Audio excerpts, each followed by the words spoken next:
Warning: our YouTube channel and its videos may contain scenes, language, and content that may not be appropriate for all audiences.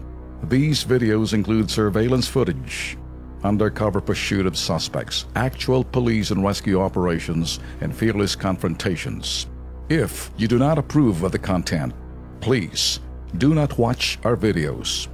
If you wish to continue, we strongly advise that you proceed with caution. Viewers' discretion is advised. Hanggang ngayon, marami pa ang tanong sa SSS benefits na binayaran ng mahabang panahon. Kung kailan kailangan, dun lamang ang miyembro nagtatanong. Gusto ko naming linawin ho sa inyo. Iba ho yung People's Day kasi humaharap ho ako. That's a People's Day. Every Wednesday ho nangyayari yan. Iba rin ho yung aming BMUI Action Center. Yan ho yung Monday to Friday o Sabado kung gusto nyo. Pwede nyo ho kaming bisitahin at meron ho kami talagang mga staff na asikaso ho sa inyo. Ito hong isa sa mga sumbong ho ng People's Day ho namin ng Wednesday. Nakausap po natin nagre-reklamong si Elvira Narag. Anak niya lang ho na dito ang nakakuha ng beneficiary death claims ng mister sa SSS. May habol ba siya? Pakinggan natin yung naging usapan. Anong reklamo natin, Elvira?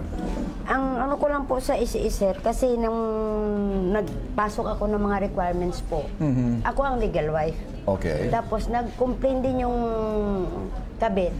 Okay. Na siya rin daw ang mag-claim ng ng asawa ko. Okay. Ngayon, may naka-claim na ba? Opo. Yung Alright. anak ko lang na pinakabunso, yun ang nag-pension lang. Sa akin po, wala. Wala daw akong pension. Bakit ganun? Okay, para mas malinaw, ang ginawa ho namin, dinulog ho namin sa SSS ang problema ni Elvira. Aapila siya, hanap siyang abogado, dadalhin niya yung kanyang apila sa Social Security Commission sa Makati. Ma'am, tanong ko lang po na kapag po inapila po yun sa Makati, ano po yung prosesong pagdadanan tsaka po yung mga dokumentong kailangan po?